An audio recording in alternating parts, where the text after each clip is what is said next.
The desert had a way of swallowing sound. Ethan had ridden for most of the day with only the creak of his saddle and the low snort of his horse for company. Wind swept across the flats, lifting fine powder that stung his eyes and coated his coat in dust. He had planned to reach the next watering station by nightfall, but a blown trail marker and a broken canteen strap had slowed him down. Now the sun was collapsing into a smear of red along the horizon, and the temperature was falling as quickly as the light. He dismounted near a cluster of low rocks, choosing them for shelter from the wind. His hands moved by habit, tethering the horse, unrolling the bedroll, setting his small canvas tent. But his ears stayed pricked. Out here, surprise rarely meant anything good.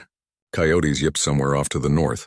He glanced once more at the fading light, then crouched to coax a flame from his flint and a handful of mesquite twigs. The fire took, sputtering at first and then steadying. He laid a tin pot of water over the coals, thinking about coffee and jerky. That was when he saw her. At first she was only a shape on the far edge of the flats, bent and stumbling against the wind.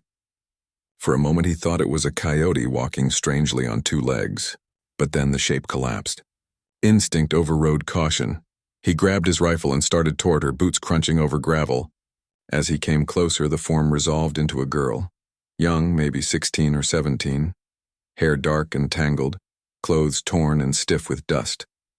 She was on her knees, swaying as if she might fold in on herself completely. "Hey," he called. No answer. "You all right?"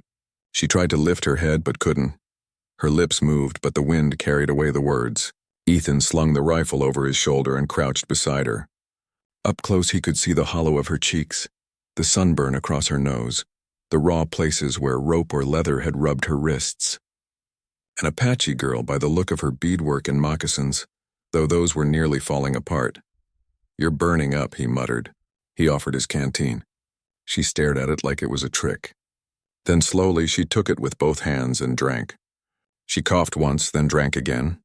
When she handed it back, her fingers trembled so hard the tin rattled. Ethan looked back toward his camp.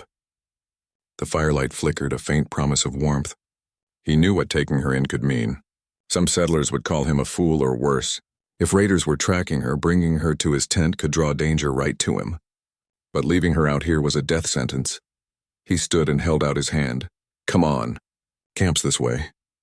She hesitated, eyes darting to the horizon as if expecting pursuers to crest it at any moment. Finally she reached out.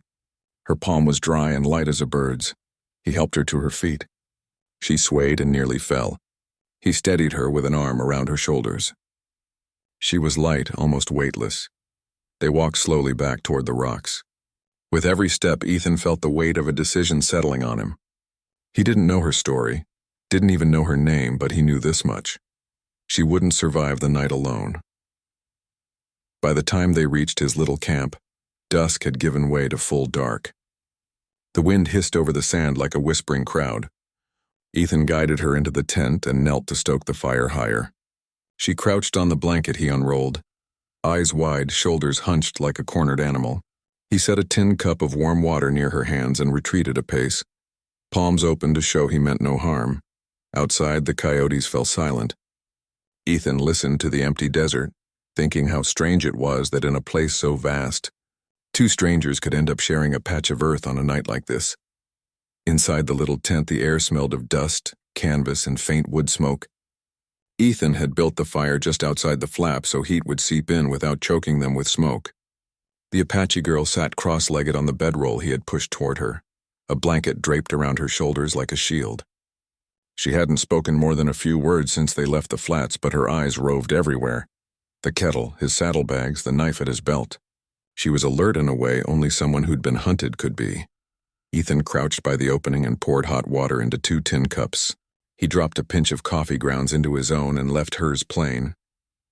When he held it out, she flinched back, then after a moment reached and took it. Her fingers were cracked at the knuckles, but she lifted the cup steadily and sipped. "Better?" he asked softly. She didn't answer, just looked at him over the rim. Her dark eyes were unreadable, but there was no softness in them yet. Ethan had seen that look before, in prisoners, of war and runaways, and the look of someone who didn't know whether the next act of kindness would be a trick. He leaned back against his pack and took a swallow of bitter coffee. "Name's Ethan," he said, gesturing to himself. Ethan. He spoke slowly, tapping his chest. You? She frowned. For a heartbeat, he thought she wouldn't respond, then she whispered something that sounded like Anna. Her voice was hoarse, a scrape of sand across stone. Anna, he repeated. She gave a slight nod. All right, Anna. He tried a smile but didn't force it. You're safe here. No one's going to hurt you tonight. She glanced toward the flap. Through the thin canvas, they could both hear the restless shuffle of his horse and the hiss of the wind. Her shoulders stayed tight. Ethan realized she wasn't just frightened of being chased. She was frightened of him.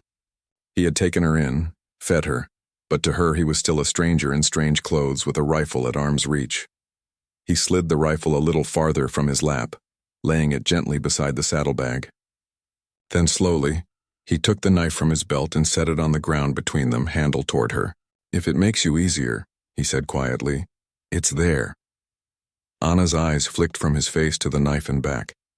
Her fingers tightened on the tin cup. She didn't take the weapon, but something in her posture eased a fraction like a bowstring loosening.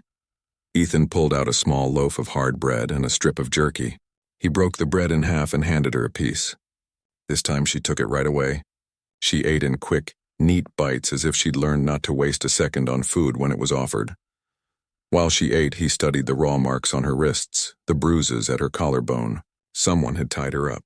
Someone had chased her far enough that she risked crossing open desert alone. He wanted to ask, but every question that rose died on his tongue. She was still a guest, still a frightened girl clinging to a blanket. Pressing her for answers now would only drive her deeper into silence. Instead, he said, You rest. I'll keep watch. He shifted to sit by the flap, his back to the cold wind and his face to the desert beyond. Coyotes yipped again, farther away this time. He topped off the fire with another handful of twigs, listening to the snap of sparks. Behind him, he heard Anna's breathing steady, still shallow but slower. She set the empty cup down and curled up under the blanket, eyes half closed but still tracking his silhouette. Ethan wrapped his coat tighter and rested the rifle across his knees. He had no idea what trouble he'd invited into his camp, but he knew this. The girl trusted him enough to step inside his tent. Whether that trust would last until morning, he couldn't tell. But out here in the cold dark between towns, suspicion and survival always arrived hand in hand. The wind outside had calmed to a low hum, the kind of desert silence that seems louder than noise. Inside the little tent, the firelight flickered in through the flap, throwing orange ripples across the canvas walls. Ethan sat cross-legged near the entrance, rifle within reach but not across his knees this time. Anna lay under the blanket with her back to him, but he could tell she wasn't asleep. Her breathing was too shallow, too measured. He broke the silence first. This stretch of land's got a name, he said quietly as if talking to himself. The locals call it Whisper Flats. Used to be part of a trading trail. My pa worked it before the rails came. His voice stayed even, a storyteller's tone rather than an interrogator's. Now it's mostly wind and ghosts. Anna shifted slightly, the blanket rustling. He wasn't sure whether she understood every word, but he saw her eyes open a fraction. That was enough encouragement to keep going. When I was about your age, I got lost out here in a sandstorm, he said. Horse bolted, no water. Thought I was done for. Then an old mescalero man found me, brought me back to his camp. Gave me water before he even asked my name. Saved my hide, he paused. Guess I'm just paying it forward.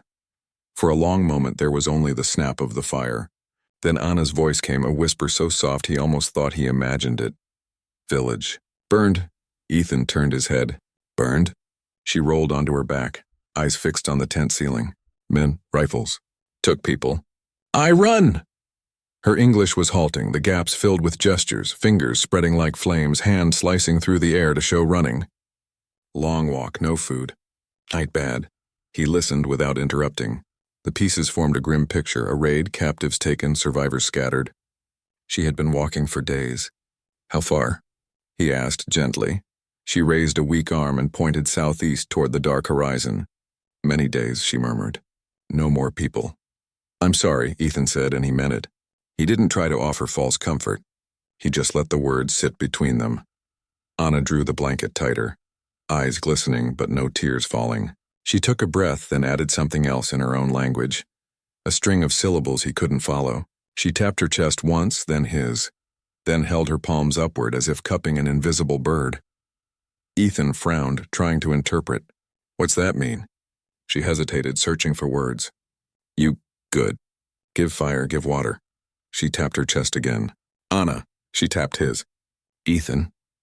Then she traced a small circle in the air and touched her own forehead. Remember? He realized she was telling him she would remember this night, that she wanted him to know she saw his act of shelter as something more than chance. He gave a small nod. I'll remember too. Outside, the horse stamped and snorted, sensing something in the dark. Ethan reached for his rifle but stayed seated.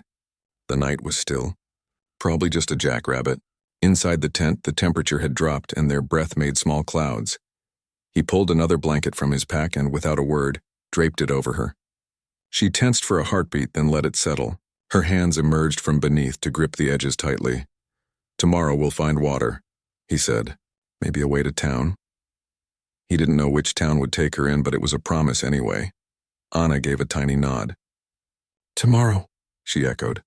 Ethan leaned back against the tent pole, the firelight soft on his face. They were two strangers from worlds that had collided violently, sitting in the same pool of warmth in a hostile land. For the first time since she'd appeared on the flats, Anna's eyes began to close. Her lips moved soundlessly as if reciting something, a prayer or a memory. Within minutes, her breathing deepened. Finally, real sleep. Ethan kept his watch, staring out into the dark. The coyotes were silent again. The desert was holding its breath. He thought of the old mescalero who'd saved him as a boy, and how the man's kindness had left a mark that never faded. He wondered if tonight he'd just passed that mark on. The desert at night is a different country. What had been empty heat by day became an ocean of cold and shadow. The wind died completely after midnight, and the only sound was the slow creak of the tent poles as the canvas shifted. Ethan sat just inside the flap, shoulders hunched in his coat, rifle laid across his thighs. Beyond the fire's glow, the land was black, as if someone had spilled ink across the horizon. His horse stood tied to a low mesquite bush, head down but ears flicking at every noise.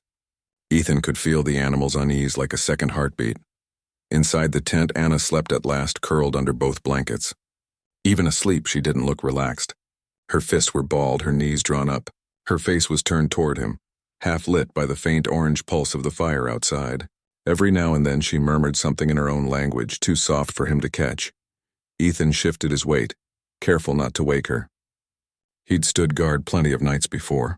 On cattle drives, during storms, once when a partner drank himself into a stupor in the middle of bandit country.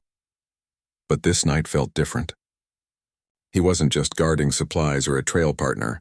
He was guarding a life that had stumbled into his by accident. That weight sat heavy on his chest. He scanned the darkness. Nothing moved, but his skin prickled. Out here, danger didn't always announce itself with hoofbeats or gunfire. Sometimes it was a whisper of old grievances riding the wind. Sometimes it was fear in men's hearts looking for a target. He thought of Korik and the kind of settlers who blamed every blight on the cursed blood of someone else. If Anna's pursuers didn't find her, suspicion might. The fire popped, making Anna stir. She opened her eyes a slit, blinking at him. "You, no sleep?" she whispered. "Not yet," he said quietly. "Somebody's got to keep watch." She pushed herself up on one elbow, blanket falling from her shoulders. In the dim light, she looked even younger. Danger? Maybe, maybe not. But it's a long way to anywhere safe. He tried to sound casual. "You go back to sleep." "I'll be fine." She hesitated, then lay back down, but she kept her gaze on him for a long time as if weighing his words. Finally, her eyelids drooped shut again. Ethan listened to her breathing. It was steadier now. The rhythm of it calmed him a little.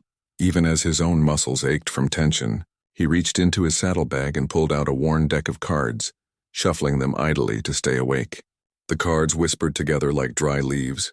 An hour passed. The stars wheeled overhead, bright enough to see by. He thought about the mark Anna had drawn in the air with her hands earlier that evening, about the old man who had once saved him, about debts and circles that closed years later. Maybe, he thought, this was how you paid for your own rescue, not with money, but with the same kindness extended to someone else when it was their turn to be lost. A faint sound snapped him out of the thought, a rock clicking against another somewhere beyond the firelight. He froze, every nerve awake. The horse lifted its head, nostrils flaring. Ethan slid the rifle quietly into his hands and peered into the dark. Nothing moved. Just the vast silent desert. After a minute, the sound didn't come again. Maybe an animal. Maybe the wind shifting a stone. He stayed tense until his heartbeat slowed, then eased the rifle back down. Inside the tent, Anna had rolled onto her other side, still asleep. The blankets rose and fell with her breath. He realized his hands were trembling slightly. He flexed them, exhaled, and forced himself to relax. Dawn was still hours away. Out here, the night was long, and peace was never complete. It was always edged with unease like a coin worn thin. Ethan adjusted his coat, kept his eyes on the darkness and stayed awake, keeping watch until the first gray line of morning began to show on the horizon. Gray light began seeping into the sky long before the sun's rim appeared. In the desert dawn, everything looked sharper, the scrub and stones like cut metal, the far ridges pale as bone.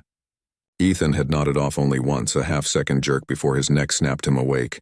He rubbed his eyes, blew on his hands, and watched the horizon. The fire had burned down to orange coals. His horse was still tied at the mesquite, but no longer restless. The animal cropped at the sparse grass, ears tilted forward. Ethan let out a slow breath. He had made it through the night without trouble. Maybe the sound he'd heard had only been a jackrabbit after all. Inside the tent, Anna stirred. She sat up slowly, blinking against the new light. Her hair hung loose, dark strands stuck to her cheeks. She looked at Ethan through the open flap. For a long moment, she just watched him, silent. "Mornin'," he said quietly. "You made it through the night." She crawled closer to the flap and knelt, still wrapped in the blanket. "Safe?" she asked in a rough voice. "Safe enough," he replied. "I didn't see anyone out there. We'll get you some water and food before we move on." Anna didn't answer. Instead, she reached inside the blanket and pulled out a small pouch of soft hide, tied shut with a strip of sinew. She untied it carefully, her fingers trembling. Inside were a few grains of ochre powder and what looked like a feather. She pinched some of the ochre between thumb and forefinger, muttering under her breath in her own tongue. Ethan tilted his head. "What's that?" She met his eyes for the first time without flinching. "Protection," she said simply. Before he could respond, she reached forward and pressed the ochre dust gently against his hand, just below the thumb. The mark left a rusty streak on his skin like dried blood, but with a faint shimmer in the new light. She whispered a few more words he didn't understand, then sat back on her heels. Ethan stared at the mark. "You don't have to—" She shook her head sharply. "You keep watch," she said. "You take me in. Now I mark you so. They know." "They?" He glanced toward the open desert. Anna hesitated, searching for the word. "Spirits, hunters, bad men. All the same. They know." Ethan flexed his hand. The ochre felt gritty but warm. He'd ridden with men who laughed at charms and prayers, but he'd also seen enough out here to know you didn't mock another person's protection. He nodded once. "All right. Thank you." Something eased in her expression. Not quite a smile, but the first crack in her hard mask. She took a bit more of the powder and drew a short line across her own forehead, then blew the rest into the coals. The fire hissed and flared green for an instant before settling back. Ethan poured water from his canteen into a tin cup and handed it to her. "Drink," he said. "Then we pack up." As she sipped, he studied her. The change was subtle but there. The way she sat taller, the way her eyes met his without darting away. She was still wary, still exhausted, but no longer adrift. In her own way, she had made a choice. He had to trust him, at least for now. And in return, she had bound him, not with rope, but with a sign that said to the world, "This one is under my care." He slipped on his coat and slung the saddlebag over his shoulder. "We'll head for the spring," he said. "It's half a day's ride, but there's cover along the arroyo. Safer than staying out here." Anna nodded. She stood and gathered the blanket around herself like a cloak. For the first time, she stepped out of the tent beside him, not behind him. The ochre mark on his hand caught the rising sun and glowed faintly. Ethan glanced at it again, then at her. "Guess we're a team now," he said. She didn't answer in words. She just touched the same spot on her own hand where the mark would be, then looked toward the horizon. In the distance, a hawk circled and the day began. By the time the sun cleared the ridges, the tent was packed and lashed behind the saddle. Ethan had given Anna his spare shirt to wear under the blanket, and a pair of worn boots from his pack. They were too big, but better than nothing. She moved stiffly at first, unused to the weight of the boots, but she didn't complain.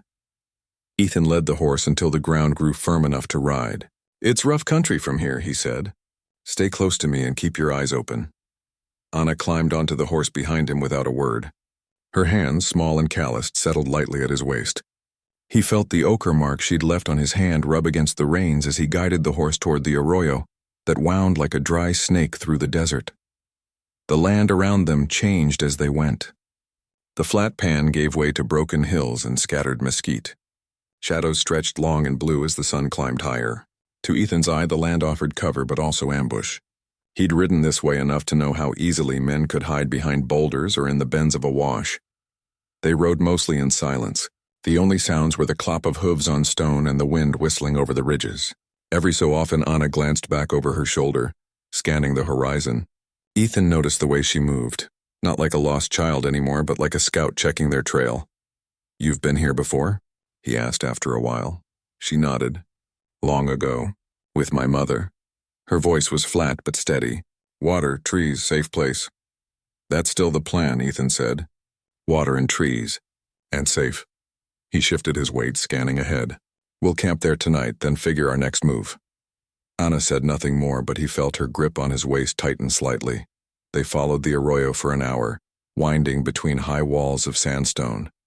The air was cooler down in the wash, and the smell of damp earth rose from somewhere ahead. Ethan allowed himself a little hope. If there was still water, maybe there would be a chance to rest, to think. Then his horse stopped abruptly, ears pricked forward. Ethan stiffened. The animal snorted and pawed the ground. Up ahead, around the next bend, came a faint metallic clatter, a horseshoe striking a loose rock. He swung his leg over and slid to the ground, motioning for Anna to stay on. She obeyed instantly, eyes wide. Ethan crouched low and crept forward to the edge of the bend. The ochre mark on his hand caught the light again, but he ignored it, focusing on the sound. Voices drifted back, 2, maybe 3 men speaking in low tones, in English. He caught a few words. Tracks, girl, reward. His gut went cold. He eased back to Anna and held a finger to his lips. "Men ahead," he whispered. "Looking for you, I think." Her face went pale under the sunburn. "How many?" 2, maybe more. "We can't fight them in the open. We'll have to slip past." She swallowed hard but nodded. "I know path," she murmured. "Small path." "This way." Ethan helped her down. They led the horse off the arroyo and into a narrow cut in the rock that he wouldn't have noticed without her pointing. The path climbed steeply, loose gravel underfoot. But after a few minutes it leveled out onto a shelf that overlooked the arroyo below. From there they could see the men. 3 riders moving slowly, scanning the ground. One of them carried a rifle across his saddle horn. Another held up a scrap of cloth Ethan recognized as the corner of the blanket Anna had been wearing the day before. Anna's breath came quick and shallow. Ethan laid a steadying hand on her shoulder. "We'll keep ahead of them," he whispered. "Stay quiet, stay low. The spring's only another mile." She nodded, eyes hard now. For a moment, despite the danger, Ethan felt a flicker of pride. Not in himself, but in her. She had survived a flight across the desert, and she wasn't breaking now. They turned and hurried along the shelf, the horse following reluctantly. The sun climbed higher, the rock radiating heat. Behind them, the 3 riders moved on, unaware they were being watched. Ethan glanced at the mark on his hand again. He didn't know if Anna's charm could really protect them, but he was starting to feel it like a weight, a promise he'd made without words. He tightened his grip on the reins and led her on toward the hidden spring. By late morning, the air shimmered with heat. The arroyo had narrowed to a canyon of pale stone when Anna pointed to a cleft ahead. "Water," she whispered. "Behind there." Ethan led the horse off the shelf and through the cleft. It opened into a shallow basin shaded by cottonwoods. At its center, a pool of clear water collected where a trickle seeped out of the rock. Birds flickered among the branches and dragonflies hovered over the surface. Compared to the dry country outside, it felt like a hidden room of green glass. "Good eyes," Ethan murmured. He bent to let the horse drink, then refilled the canteens. Anna knelt and cupped water into her palms, drinking deeply. For a moment it almost felt like safety. Then a twig snapped. Ethan straightened, scanning the trees. The basin was small but ringed with brush. In its calm silence he heard a faint metallic click, a rifle being cocked. "Stay down," he hissed. He stepped in front of Anna, and reached for his own rifle just as a man's voice rang out from the brush. "Don't bother, cowboy. We got you lined up." 3 figures stepped into view from different angles, rifles leveled. Dusty coats, sunburnt faces, hard eyes. One of them was the man who'd held Anna's blanket scrap. Another older wore a deputy's badge dulled with tarnish. "Well, well," the older one said. "We've been looking for this girl a long time. Nice of you to deliver her." Ethan kept his voice calm. "She's under my protection." The man spat into the dirt. "She's under arrest. Runaway thief, whatever else she's done. Hand her over and you can walk away." Anna's fingers tightened on Ethan's sleeve. She whispered something rapid and low in her own tongue. He didn't catch the words, but he caught the tone. Fear and defiance mixed. "She's not going anywhere with you," he said. "You want to haul someone off, you'll have to haul me too." The men exchanged glances. "You sure you want to die for an Apache stray?" the youngest asked. "She's worth a bounty, not a bullet." Ethan lifted the rifle slowly, keeping it pointed at the ground but ready. "Last warning.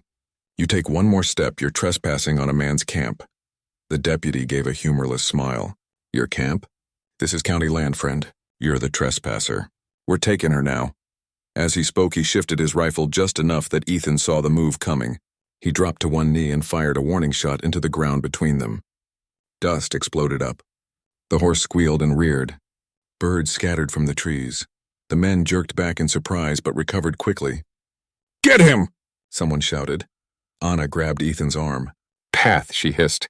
She pointed toward a narrow gap between 2 boulders at the back of the basin. "Old way, quick!" Covering her with his rifle, Ethan backed them toward the gap. He fired another shot high over the men's heads, forcing them to duck.